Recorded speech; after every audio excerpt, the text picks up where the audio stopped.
এবারে ভিন্ন প্রসঙ্গ, ক্রিকেটার রুবেল হোসেন আর অভিনেত্রী নাজনীন আক্তার হ্যাপি। আলোচিত এই দুইজনের একসময়ের সম্পর্কের পরিণতি গড়িয়েছে আদালত পর্যন্ত। নারী নির্যাতন মামলা নিষ্পত্তি না হওয়ার আগেই রুবেলের বিরুদ্ধে সামাজিকভাবে হেয় করা এবং নিরাপত্তাহীনতার অভিযোগ এনে আবারও থানায় হাজির হ্যাপি। সাধারণ ডায়েরি করে চাইলেন ঘটনার সুষ্ঠু বিচার। সাজিদ হকের রিপোর্ট। বিশ্বকাপে রুবেল বল হাতে মাঠ কাঁপালো, হ্যাপি স্ক্যান্ডেল পিছু ছাড়ছে না। খেলা শুরুর আগে জেলেও যেতে হয়েছিল এই স্পিড স্টারকে। জামিনে ছাড়া পেয়ে অস্ট্রেলিয়া যাত্রা হলেও দেশে ফিরে আবারও বিতর্কে জড়ালেন রুবেল। স্কাইপিতে রুবেল আর হ্যাপির কথোপকথনে উঠে এসেছে দুজনের সম্পর্কের নানা দিক। শোনেন আপনি তো এখন তালবানা উসিলা খুঁজছেন আমার, তাই না? শোনেন, আপনার আমি চিনি না। উপরে আল্লাহ আছে, বিশ্বাস করো। তোর মুখে আল্লাহ মানায়? তুই ননস্ট আমার কাছে রেকর্ডিং করছিস। আমি বুঝতেছি না তুমি এই কাজটা করলা কি করে? তোমার একটু খারাপ একটা ছবি দেখে পাগল হই না, আরো বহুত কিছু আছে।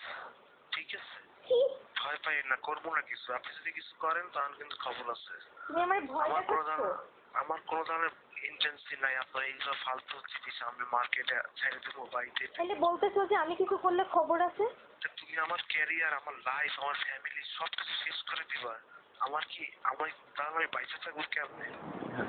স্কাইপির আলোচনা সম্পর্কে হ্যাপি জানান, এমন ঘটনার শেষ দেখতে চান তিনি। এখন আমি চিন্তা করছি যে এটা এইরকম একটা অপরাধীকে যদি আজকে আমি ছেড়ে দিই তাহলে আসলে আরো 10 জন সুযোগ পাবে বা মানে উৎসাহিত হবে রুবেলকে দেখে যে হ্যাঁ রুবেল সেলিব্রিটি, ওর এটা সেটা, ও পেরে যাচ্ছে, আমরা কেন পারবো না। তো আমি ওই জায়গাটাতে থেকে আর রুবেলের এই অন্যায়গুলোকে প্রশ্রয় দেব না বলেই আসলে মামলাটা আমি আবার চালাচ্ছি এবং ওর এই শাস্তি পাওয়াটা দরকার আছে। মানে আমি চাই সুষ্ঠু একটা বিচার হোক, এই বিচার দরকার আছে আসলে। যদিও বিশ্বকাপের আগে হ্যাপি গণমাধ্যমকে জানিয়েছিলেন রুবেলকে মাফ করে দিয়েছিলেন, তবে আবারও কেন পুরনো কাসুন্দি ঘাটছেন তিনি।